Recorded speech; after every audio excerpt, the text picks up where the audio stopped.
Welcome to Well Hello Magic, and I'm going to teach you how to skip the lines at Disney World. Before we dive in, subscribe to Well Hello Magic, like this video, and don't forget you can always drop your questions below. Let's get ready to dive into some magic. If you're new to my channel, my name is Jessica. I am a mom of 4, and I have been going to Walt Disney World since I was 7 years old. My family owns 2 Disney Vacation Club contracts, and we head down to Disney 3 to 4 times a year, dabble in Disney cruising, and even head over to Disneyland every now and again. Today, I'm going to teach you everything you need to know about Lightning Lane Multi-Pass and Single Pass. If you haven't been to Walt Disney World in a while, things have changed again. Genie Plus is no longer there, so in this video, I am going to bring you up to speed on everything you need to know about skipping the lines at Walt Disney World. So before we get started, let's talk about some resources that are on my webpage. So the first thing that I have are these planning sheets for each park. These Lightning Lane planning sheets are individual, so that way it makes it easy for the day of booking, because what you're going to learn is sometimes you're not going to book in order of your trip. You're going to book your hardest park first, which may be at the end of your trip. So having these individual sheets makes it really easy to shuffle around so that you can see your priorities. It also helps when you have 2 separate booking groups, and we'll talk about that when that happens. If you're going with family or friends and maybe they're not coming to the park or coming into the resort the same day as you, so you would have 2 different booking dates. So these sheets really help with that and make it very clear when you need to book or when you've already booked. Then, of course, you have all of the detailed blogs that are on my webpage. So if you don't want to come back through and watch this video again, you can head to my blog, and there are a list of them, and I continue to add them per park. So definitely check out those resources.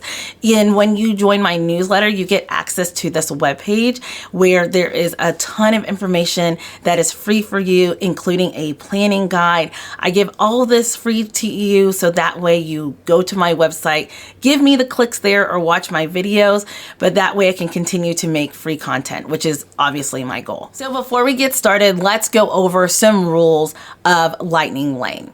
You can link up to 20 people in My Disney Experience, which is a game changer, especially for multi-generational trips or when you're traveling with other family friends or just on a big group trip. Booking initially for 20 people is a little bit easier than when you're in the park, but we'll talk about strategies around that as well. Booking opens at 7 a.m. on the day you're eligible to book. So across the board, it is 7 a.m. regardless of what day you're able to book. Guests under 3 do not need Lightning Lane Multi-Pass or Single Pass. Remember, under 3 is basically free at Disney, which is why I always tell you to maximize those trips with those infants, because you get the best bang for your buck. Guests staying at Disney Resort Collection hotels, Swan, Swan Reserve, Dolphin, and Shades of Green can book 7 days in advance for up to 14 days of your trip. Most people are not staying at Walt Disney World for 14 days, so this is a huge advantage, especially when it comes to those more complicated parks like Magic Kingdom or Hollywood Studios. Date-based tickets allow you to book for your days on day 1 of your date-based ticket. So now you're probably wondering, what does that mean? There are some tickets that are specifically date-based, where you buy a 3-day ticket, but it's good for a window of 7 days. So let's say you started that first day 3 days before you were going to the park, you would be able to start booking on that day. There are some downsides about that. We will talk about that later in the video, but just know date-based tickets operate a little bit differently. Other guests, including annual pass holders, military salute ticket holders, and anyone with a ticket that requires a park reservation, can book 3 days in advance of their park visit, but only for that specific day. So basically, if you're an annual pass holder, or if you're using a military ticket and not staying at Shades of Green or one of the Disney resorts, you can only book 1 day at a time, 3 days in advance. The only caveat to this, I'm an annual pass holder and my family always uses military tickets, but we always stay on property. So we get that Disney advantage of staying on property, and we can book 7 days in advance. So just remember, staying on property is the highest priority for Disney, and you get all of the advantages even if you have an annual pass or you're using conference tickets or military tickets. My daughter had a dance, not competition, but showcase down there, and those tickets were required to make park reservations. But because we were on property, we also got that 7-day advantage. You only lose that advantage when you are not staying on Disney property. So theoretically, if you're not staying on Disney property and you're going to the park multiple days, there could be some mornings where you are having to book your lightning lane for 3 days in advance and you're actually going to the park that day. So Disney really has upped the advantage of staying on property. Now let's talk about the rules during pre-booking. Now pre-booking has a different set of rules than when you get in the park because all the pre-booking rules technically disappear. So these are the rules that you need to understand when you are booking at your 7 or 3-day window at 7 a.m. During pre-booking, all of your Lightning Lane multi-pass selections must be for the same park. You can pre-book a total of 3 Lightning Lane multi-pass attractions and 2 Lightning Lane single pass attractions per day. When selecting rides during pre-booking, you can choose 1 ride from Tier 1 and 2 rides from Tier 2, or you can select all 3 rides from Tier 2. Rides can only overlap about 20 minutes in pre-booking if they are available. Initially, everyone in the group must have the same ride selections. Once you've booked and paid, you can go back and modify selections as needed. Yes, tiers are back. For those who were familiar with FastPass Plus, there were also tiers. They look a little different now. Animal Kingdom is the only park that does not have tiers. Epcot, Magic Kingdom, and Hollywood Studios all have tiers. They're broken into Tier 1 and Tier 2. Tier 1 are going to be those high demand rides, the popular ones that everyone wants to go on. It is a fair system because what it does, it allows multiple people to be able to get at least one of those high priority rides with the initial booking. And then you'd pick 2 less popular, but still some really solid rides on that Tier 2. Animal Kingdom currently doesn't have any tiers, but I am sure that will change. Lightning Lane will always be in a state of evolving, just like Disney World. Animal Kingdom right now is under a major remodel. They've already started part of that in Dino Land. They are getting a new area called the Tropical Americas. When it is finished, it will have an Indiana Jones ride, an Encanto theme ride. And so I'm sure those will then be on Tier 1. Same thing over at Hollywood Studios. They're having Monsters Inc. Land going to start construction midway, I think, of 2025. The date has already been announced. I believe it is June 7th as the last day you can enjoy Grand Avenue, and construction walls will be up June 8th. So when that land is done, Lightning Lane will probably update what's their Tier 1. So you can expect the changes to consistently happen as the park gets new stuff. So it's always important to go and look at the latest list just in case something is added or taken away. Just like right now at Magic Kingdom, Big Thunder Mountain is a Tier 1 attraction and it's a very popular one, but it's currently undergoing a year-long refurbishment. So that has been taken out of the mix. So always check what rides are going to be on Tier 1 and Tier 2. You can check that on the Disney website. I also do a pretty good job of keeping that up to date on my Lightning Lane sheet, so you can always check there as well. So let's talk about how Lightning Lane works before we start talking any kind of strategy. So during pre-booking, you are going to be able to select your 3 Lightning Lane selections, and then on the next page, it's going to show you all of the times that are available for those rides. From that screen, you can pick the specific times that you want to ride those rides before you go ahead and pay. On that screen is also where it's going to show you like a time bar at the top, and it will let you know how much time you have before it releases the options that you have picked. So for instance, at Magic Kingdom, if my priorities are Tiana's Bayou Adventure, Haunted Mansion, and Pirates, those are the 3 selections that I would make. Go to the next screen, and then it will assign times, but you can modify them in there. That's also where you're going to see you can only overlap the times about 20 minutes. You can always hold up to 3 Lightning Lane multi-pass reservations at a time. Once you tap into your first ride at the park, you can immediately book your next Lightning Lane selection. You can fully overlap times once you tap into your first ride at the park, even modify those pre-booking times. So once you are in the park and you've tapped into that first ride, all of the rules go away. So if you wanted to modify that Haunted Mansion time to be earlier, you could do that then. Same thing with the other ones. You could even modify some of those tier 2s to tier 1 rides if the times are available. So but you have to tap into that first ride. That is the key. You can't just tap into the park. You must ride that first ride. When you're in the park, ride availability updates in real time, meaning that you will see rolling times of the next available ride, but you can also choose later times if you need to. This is especially helpful with park hopping, but if you, let's say you're in the park and then you're like, I want to see what time It's a Small World is available. It will show you the first available time. You can go in and modify the time. And let's say you don't want to ride it till 7 p.m. and it's 2 o'clock right now because you're taking a midday break. You can modify it down to that 7 p.m. time. So let's review the different rides and tiers at each of the 4 Walt Disney World parks.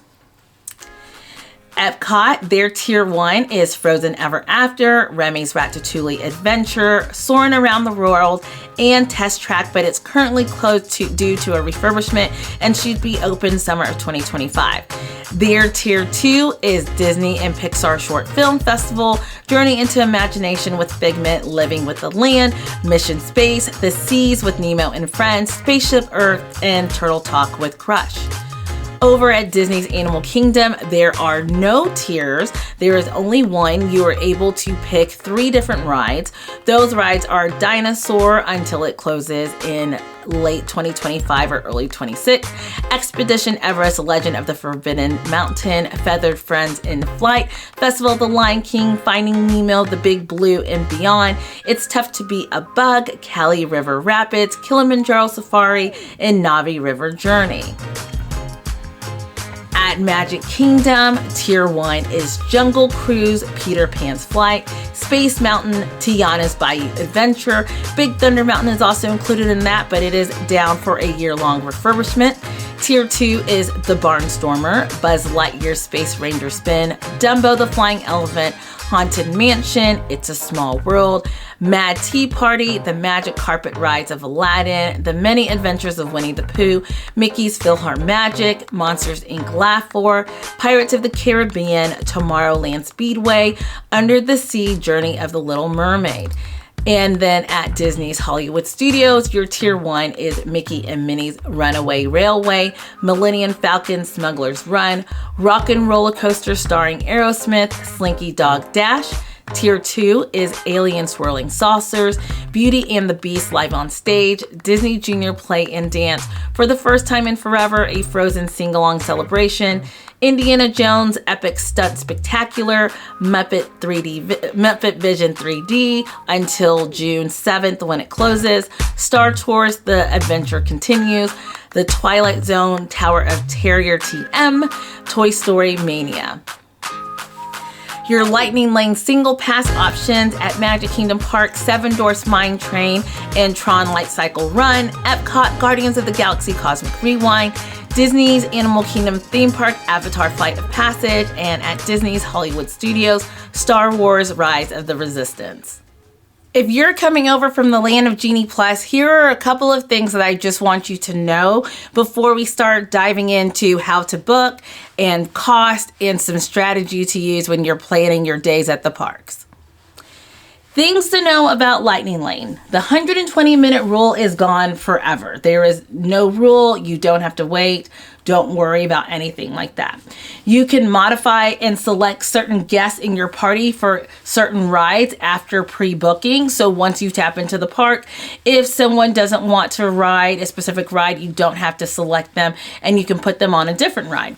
All lightning lanes have variable pricing. Multi-pass ranges from $15 to $39 per day, and single pass ranges from $11 to $25 per day. This can mean that it's a very expensive morning. Every single time that I have a multi-day trip, so if I'm booking 3 to 4 days, my card has been fraud alerted. You can avoid this by putting money on Disney gift cards, but then that comes with its own challenges of having to enter in the information every single time you want to purchase it. But just know, with such large amounts being booked multiple times a day, on your statement it says Walt Disney World, and that will sometimes alert your card that it could be a fraudulent purchase, so just keep that in mind. On-site reservations outweigh everything. Like I had said before, if you're an annual pass holder but you're staying on property, you get the 7-day advantage. Once you tap into the park, all of the rules go away. So if you have a park hopper ticket, you can go ahead and start booking rides for the next park. And there is no price increase because there's really not an advantage. So basically, once you get to the park, you can start booking for your second park as long as you have a park hopper ticket.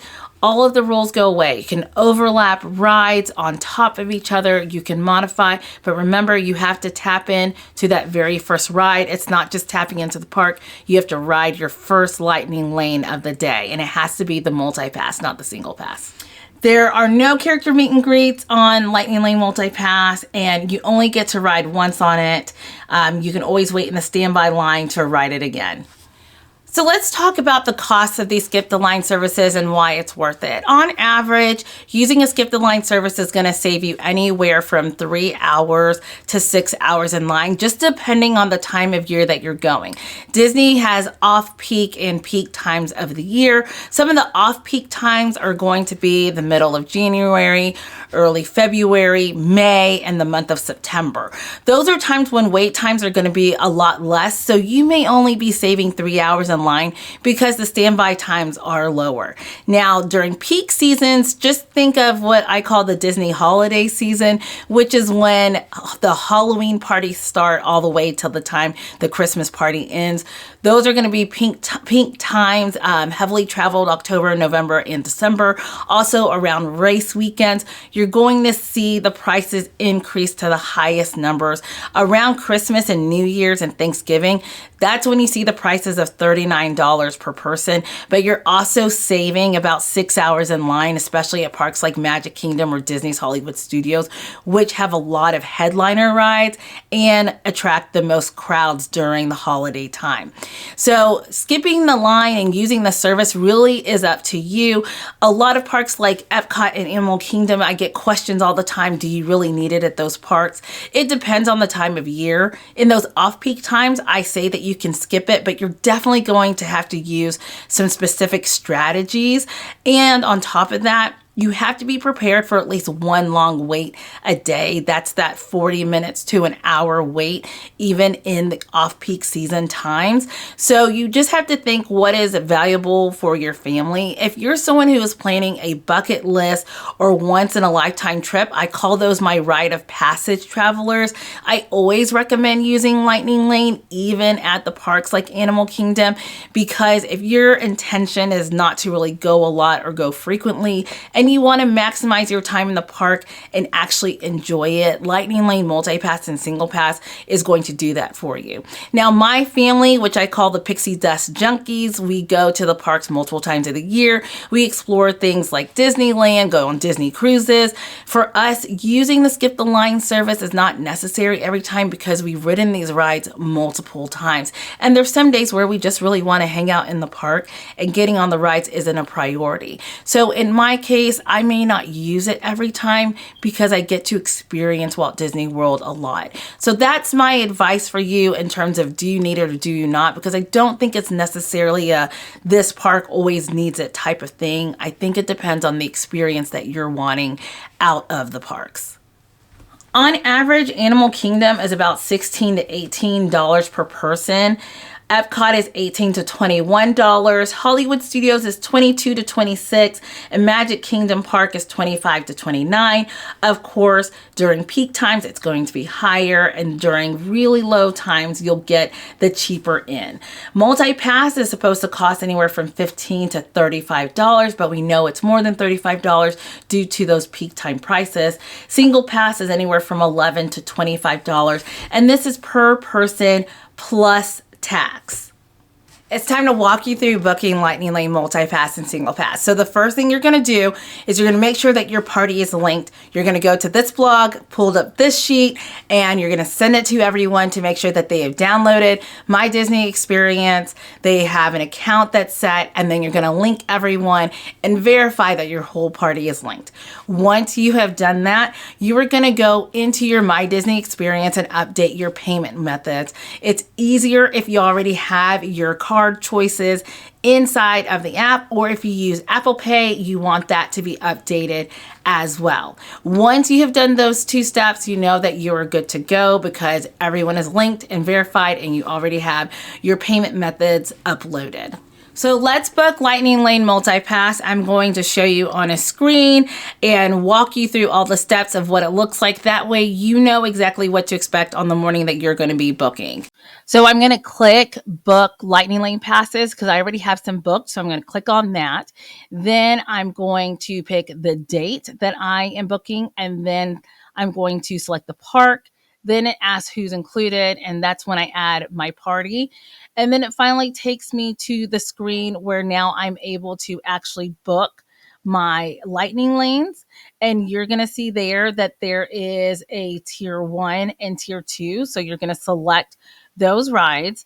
And you'll see in this video, I'm like pulling down to show you that you can't refresh the times here. The best way to do this is by picking the time that's the earliest and then going back in and modifying. I was actually kind of shocked that Spaceship Earth was so late because I usually use that as a burner ride, which I'll talk about later. But that was the earliest time that I was able to get. And then once you selected all of those, you're going to go down to the bottom, and then that's when you're going to click on continue, which will then take you to your purchasing screen. If you do not have credit card information saved, you'll see the screen where you have to put in your credit card number and then your address. So it takes a lot of time. Make sure you do this beforehand. When your purchase is complete, you'll get a new screen that says view my day or purchase for another day to make your next Lightning Lane selections. So now you know how to book your Lightning Lane Multi-Pass and your Single Pass. And so you're like, what do I do with this now? So I'm going to show you some different strategies and my best tips and tricks next of how to book this. And then remember, I'm going to do video breakdowns for each individual park. That way you can make it fit for your family. What your trips look like if you have infants and toddlers versus mixed age kids versus teens or solo trips looks completely different. So right now, I'm just going to give you the best tips and tricks for Lightning Lane Multi-Pass overall and how to kind of schedule your day. And that should help you start to plan how to execute your day with a little less stress, I hope. Some other things that you need to know if you are doing pre-booking. If a ride is sold out, it's going to look like this screen here. It's going to be grayed out. Now, this typically doesn't happen with the 7-day booking, only during peak times, but definitely when you have a 3-day booking advantage, you're going to see that some of the more popular Lightning Lane multi-passes are sold out. And if it is a single pass, it'll just say it's unavailable. The other thing to keep in mind is that you have 5 minutes to book your ride. This is what it's going to look like here. And if you see at the top, it has a timer and it says 5 minutes and it will start counting down. If you hit that back, like you want to go back because maybe you don't like the rides that you picked, it's going to pop up this screen and ask if you really want to go back because you're going to lose all your selections. My advice here, especially if you have something that's popular like Tiana's Bayou Adventure and the time is already later in the day, go ahead and check out and then go back and modify. It's not worth losing some of those super high demand or popular rides just because maybe you don't want Haunted Mansion anymore, especially since you can go back in and modify. So first strategy, does sellout orders still matter? They used to be something I talked a lot about, but it actually does. The headliners and most popular rides are always going to matter for helping you prioritize what is important to your family. So I'm going to run through some of the average or the longest wait times for the most popular rides that you should prioritize if they're on your list. There will be no surprise that most of the time they are either single pass rides or they are tier 1 lightning lane multi-pass selections, but this will help you narrow down the focus of what's the most important to your family. You always want to make sure if it's a high priority on your list, you go after that first. That way it helps alleviate any disappointment that you might get it later, because during peak times especially, you may not get it again. At Magic Kingdom Park, Tron Cycle Light Run has a 121-minute average wait time. Seven Dwarfs Mine Train, 49 minutes. Peter Pan's Flight, 44 minutes. At Epcot, Remy's Ratatouille Adventure has an average wait time of 54 minutes. Frozen Ever After, 51 minutes. Test Track is currently being refurbished, so I don't have accurate times for right now, but it typically has the third highest wait time. Guardians of the Galaxy currently operates as a virtual queue, and with the virtual queue it had an average wait time of 25 to 45 minutes. We know that virtual queue is going away in a week, and so we will see what the wait times will be, but if the average virtual queue wait time was 25 to 45 minutes, I have a feeling that it's definitely going to be on that higher side of 45 minutes or more. Disney's Hollywood Studios Star Wars Rise of the Resistance is average 51 minutes. Slinky Dog Dash gets up to 63 minutes. Rock and Roller Coaster, 49. Mickey and Minnie's Runaway Railway, 44. At Disney's Animal Kingdom theme park, Avatar Flight of Passage, 57 minutes. Navi River Journey, 55 minutes, and it's absolutely not worth a 55-minute wait. And then Meet Your Favorite Disney Pals, Mickey and Minnie, is 37 minutes, but as we know, there are no character meet and greets on Lightning Lane Multi-Pass now. So I hope that gives you an idea of what some of the most popular rides are at each park. Of course, that's the average. So you have to think of peak time and the lowest time average together. Now in September, you're not going to usually wait, an hour and a half for a ride, but you still very well might wait 45 minutes for Rise of the Resistance. So just keep that in mind. When planning your Lightning Lane day, especially using those sheets, you want to always plan with a map because you want to think in geographical zones. You don't want to find yourself zigzagging all over the park, especially now that you can pre-book rides.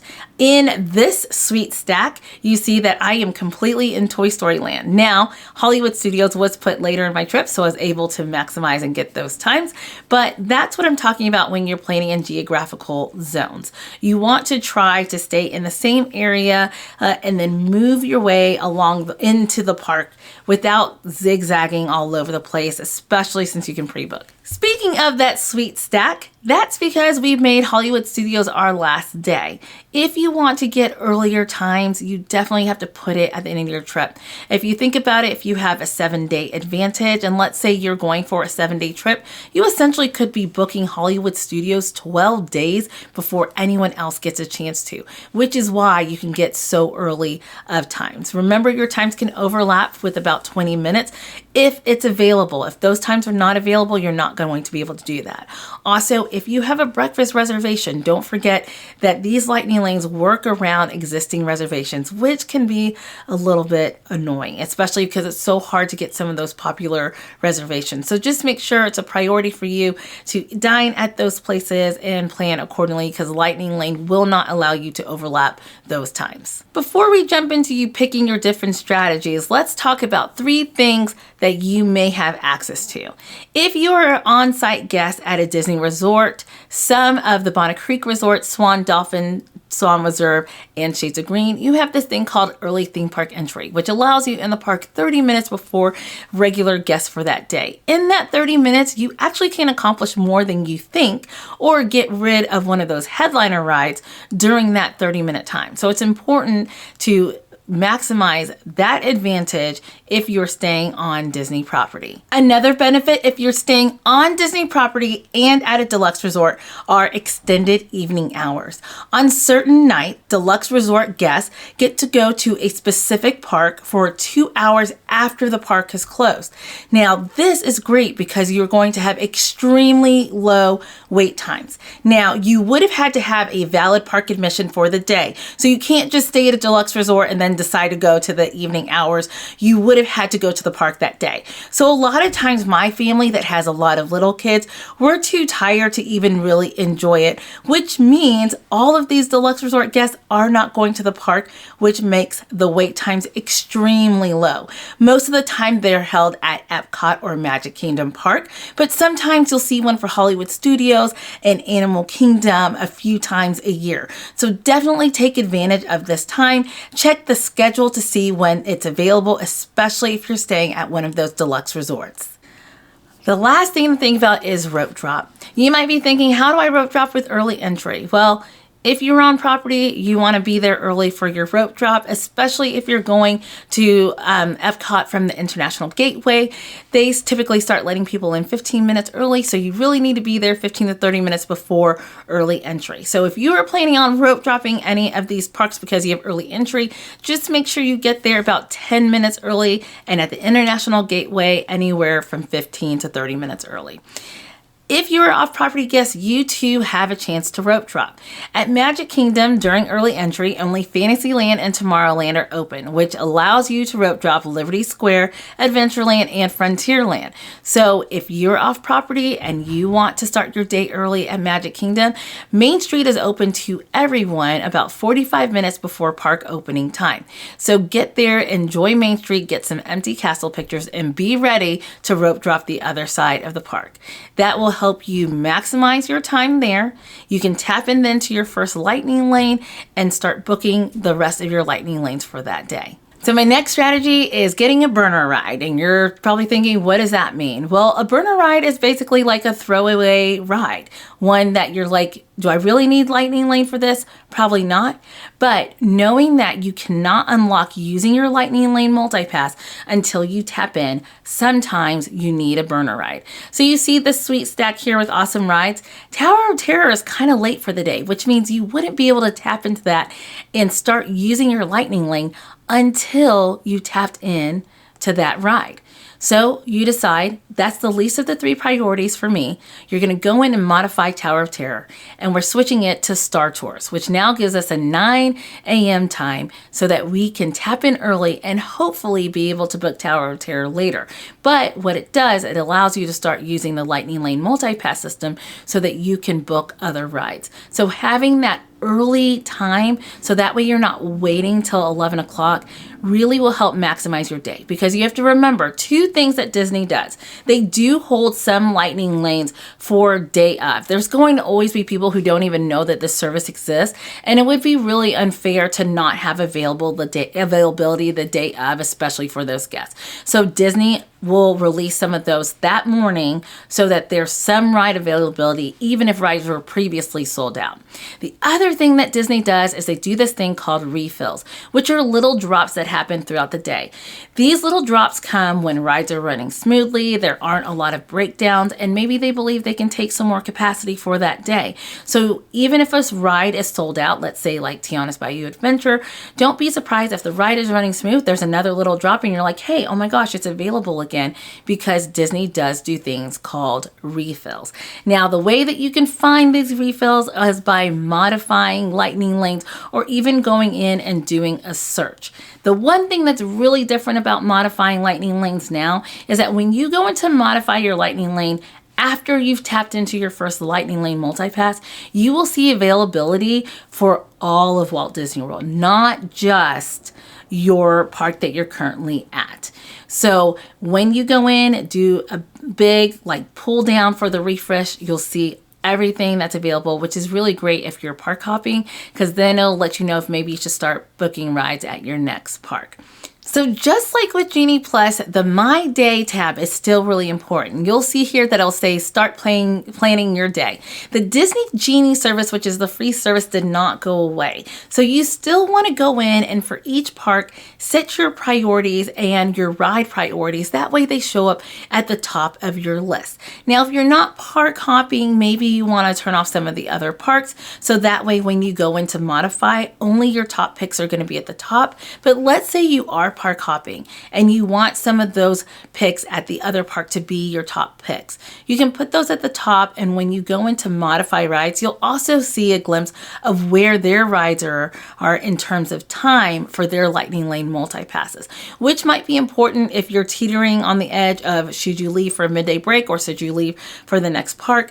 If rides like Remy are still available or Frozen come up and you see that there's a time for 6 p.m., you may want to grab that time if they were previously sold out. So that is the great thing about the modify button and why you should definitely always set up your Disney Genie day. Tap and burn is another strategy that is used. I typically don't use it, but I know some people who are like extreme maximizers that use it, where they only book like one burner ride, or maybe they do book a tier 1 and then one other burner ride. So as soon as they get in the park, they tap into that burner, whether it is Magic Carpets of Aladdin or Star Tours. They tap in first thing and then they start booking tier 1 rides because they know that as soon as they get into the park, all the rules go away once they tap into that first ride. Now, if you are trying to like maximize your time, or if you have older kids, maybe that's a strategy for you. For me, we usually are taking a more laid back approach to our park day, so that's not a strategy you're going to see us use. There are also grace periods with your Lightning Lane. I have been able to tap in about 10 minutes early, and I have been late to Lightning Lane. So just know you aren't going to completely lose your Lightning Lane in most cases. If you are a couple minutes late, and you can even try to tap in a couple minutes early. If you have a dining reservation and a Lightning Lane, you need to go to that dining reservation, take your receipt to the Lightning Lane, and they will let you in. The dining reservation trumps over the Lightning Lane just because dining reservations are limited. And believe me, there was one dining reservation we missed by a large window, and we ended up having to wait like an hour and a half for it if we really wanted it. So make sure you go to your dining and then go to your Lightning Lane, and they'll take care of you. Multi-experience passes are something you get when the ride goes down. So if you get a multi-experience pass, it will show up in your Lightning Lane like this. That multi-experience pass allows you to use it for a different ride or use it for the same ride. So for instance, when Tiana's Bayou Adventure went down, we got a multi-pass experience. So that way we could use that multi-experience pass for when Tiana's comes back up. But you're allowed to go ahead and book your next Lightning Lane right away, which is awesome. So there's a time where I've held up to 6 or 7 Lightning Lanes because rides kept breaking down all day long. Now, you aren't able to use some of those multi-pass experiences for things like Tron. You can't just go hop into the Tron line because you got a multi-experience pass. If you're planning on park hopping, when you get to the second park, go to the blue tent, be very kind to the cast members, and sometimes they are able to help you out with switching that multi-pass that you got in Magic Kingdom to the new park, since your intention wasn't to stay at Magic Kingdom the entire time. Now, you won't be able to use those multi-passes for certain rides, so don't be surprised if they're like, oh no, you can't use it for Guardians or Rise of the Resistance, but they can help you get on a different ride. So you might be wondering why I haven't covered virtual queue. Well, surprisingly, today, as I'm recording this video, Disney announced that the virtual queue for Tiana's Bayou Adventure and Guardians of the Galaxy Cosmic Rewind is going away February 25th. I'm still gonna leave it in this video because I know virtual queue is something that Disney has utilized for years. So I am sure as the new lands and areas are built, we will probably have to use a virtual queue sometime in the future. But as of right now, after February 5th, 2025, you will not need to use a virtual queue. So this next 5 minutes of the video may not be pertinent to your trip if you're traveling in 2025, but I am sure once those new lands like Tropical Americas and Magic Monsters Inc. land come, we will probably put a virtual queue back in place. There is one more way that you are able to book rides, and that is through a virtual queue. same day you are going to the park at 7 a.m. The virtual queue availability constantly changes based on what the most popular rides are at the time. And right now, while I'm making this video, there's only 2 attractions using the virtual queue, which are Guardians of the Galaxy Cosmic Rewind at Epcot and Tiana's Bayou Adventure. However, with the ongoing improvements and expansion at Walt Disney World, this lineup is likely to change year after year, so always check which rides have the virtual queue. At 6 a.m., the day that you're going to the park, you will be able to confirm your party for the virtual queue. You don't need to do it that early. I typically do it around 6:45. The best way and your best chance to get into the virtual queue is by using a world clock. That way, as soon as it hits 6:59:59, you hit that refresh button and you are able to be put into the virtual queue. Now, the virtual queue is exactly what it is. It is a virtual queue. What it prevents is those 3 to 4 hour wait times in line. So basically you'll be assigned a group number and it holds your spot in line. Then when you are called back, you will hop in the line and you still will have a queue. Sometimes 25 minutes up to an hour I've seen the queue. So it's not that there's no wait at all. It's just letting you enjoy the park for that 3 hours before you get in line. Think back to the days of Flight of Passage when it first opened, or Rise of the Resistance when people were waiting 4 hours to ride that ride. The virtual queue helps alleviate that stress. So as I said before that little segment, there are actually no virtual queues as of February 25th, 2025, and we probably won't get any back until the new lands open. I understand why they took away the virtual queue. At Magic Kingdom, Big Thunder Mountain is a really popular ride that a lot of people would wait in line for, and it's currently under a year refurbishment. Taking away the virtual queue from Tiana's Bayou Adventure gets people to wait in that standby line and disperses people in the park. Same thing at Epcot. Test Track is a really big headliner that has been already in a refurbishment for about 6 months, and we have 6 more months to go. So now taking away that virtual queue from Guardians of the Galaxy Cosmic Rewind puts people in the standby line instead of waiting in a virtual queue.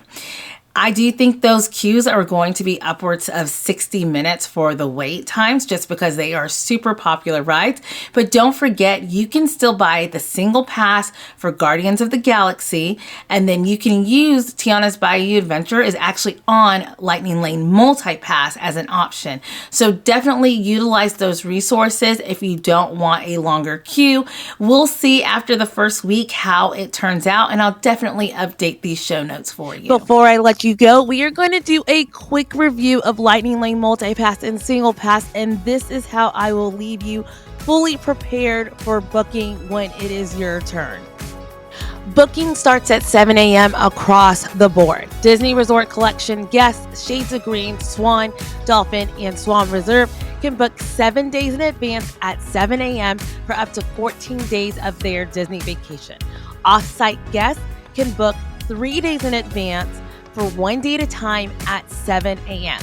The one caveat to this is the date-based ticket situation, where you can start your date-based tickets earlier than your first day at the park, allowing you access to book in advance. But remember, there can be some tricky things with that, because once your date-based ticket window runs out, you cannot use your park days anymore. So just keep that in mind if you're wanting to use that strategy.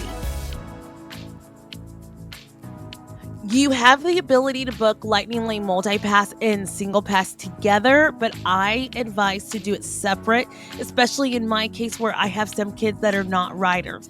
Unless you're absolutely certain that everyone in your party wants to ride both attractions. So if you're booking Lightning Lane Multi-Pass, you have those 3 attractions and also the Single Pass, and you know every single person is going to ride those rides, then go ahead and book it all together, and then you'll pay for all of it at once.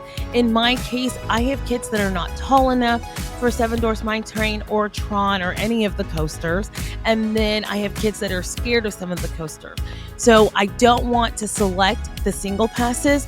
So what I do is I take care of the multi passes, and my husband takes care of the single passes. That way we can both divide and conquer and get some of these done. This is also true for other days. If you have a multi-day trip, you may want to handle Magic Kingdom and let someone else handle Epcot. You can't have more than one person booking for the group.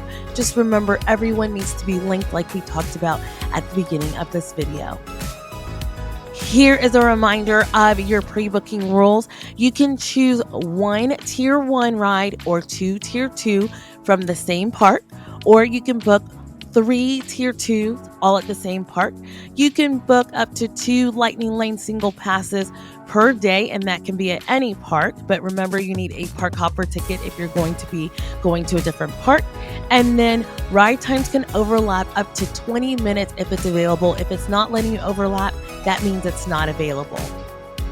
Once you tap in, all the pre-booking rules go away. You can hold up to 3 Lightning Lanes at a time unless you get a multi-pass experience. Now, when you get that multi-pass, you are able to go ahead and book right away. So theoretically, you could be holding 3 Lightning Lanes in your multi-pass, which means 4. And if you get multiple multi-passes, then you're holding a lot more. But that also means a lot of rides are going down. So you may not be having the luckiest day, even though you're holding all of these Lightning Lane passes. You can fully overlap times. You can see my Remy and Soarin' around the world here are completely overlapped once the rules go away. Also, don't forget to use that modify button. It is your friend, especially if you're trying to get an earlier time or change the experience that you are wanting to get on. Remember to use strategies. There's so many strategies that help you have a successful day for your family. You can go onto my blog, which has a ton of blogs on Lightning Lane, and also my podcast is full of information, and I've even linked it below. You want to understand sellout order, you can use burner rides, tap and burn. Don't forget to use early theme park entry for those who are staying on property, for those deluxe resorts, extended evening hours, rope dropping, even for those off-site guests at Magic Kingdom, you can do it there. Make sure you take care of your My Day tab before you get to the parks. Modify, and don't forget that Lightning Lanes work around dining reservations. So if you have those breakfast reservations, sometimes it can be tricky because it's not going to let you book an earlier time. Just giving you an idea of February 2025, what are the most popular rides per park? Typically, it's going to be those Tier 1s at Epcot, Remy's Ratatouille Adventure, and Frozen Ever After. Hollywood Studios Slinky Dog Dash, which is actually the most popular Lightning Lane across the board. Rock and Roller Coaster, Mickey and Minnie's Runaway Railway at Animal Kingdom, Kilimanjaro Safaris, Navi River Journey. Let me tell you, Navi River Journey is basically, it's a small world in Pandora. Yes, it has this crazy $25 million robot at the end, but it is not worth waiting 50 minutes, 60 minutes for. Make sure you're using Lightning Lane for this ride.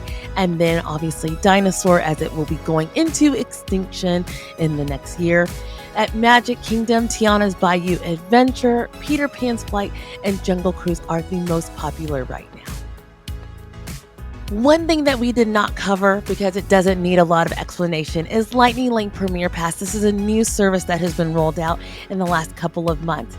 The Lightning Lane Premier Pass is an upgraded option to Lightning Lane, and basically it is a one-time fee option that grants you access to all the Lightning Lane entrances at a specific park one time. So it is basically your own mini VIP tour. So you will pay per person. You can see some of the prices here. So it is pretty expensive per person, and this is just like Lightning Lane Multipass, where the price varies per day. During the holiday season, I saw prices for Magic Kingdom almost at $500. So if you were going on a solo trip by yourself, this would be so worth it, because you can go on to any ride, and spending $150 or even $399 for Magic Kingdom to get on every ride might be worth it. For a family of 6, I might as well just do a VIP tour and find some people to split it with, because you can have up to 10 people on a VIP tour, and the price times 6 people, I'm getting pretty close to that amount. anyway. So this is definitely an option. It's not something that I would do regularly. Depending on summer prices, maybe we'll try it at Epcot if it's one of the lower price days. But this is basically a one-time pass for a one-time fee to get on every single ride that has Lightning Lane. I know this was so much information about Lightning Lane. So I definitely will put all the links in the caption to my blog post and also my podcast that goes over Lightning Lane. As subsequent videos come out when I break down each individual park, I also will put those in this description of this video. That way it's easy for you to navigate. I promise you it's a lot easier to use now, especially now that you can pre-book, because it takes that stress of having to do extra work on your vacation. Obviously, if you only have the 3-day advantage, you might have some overlap, but even with pre-booking some of the rides, it still takes away some of that stress. I hope that you felt that this video was extremely helpful. Please put any of your questions in the comments, and I hope that you all have a magical rest of your day. If you found that video useful, please hit the like button. Don't forget to subscribe, and we will see you real soon.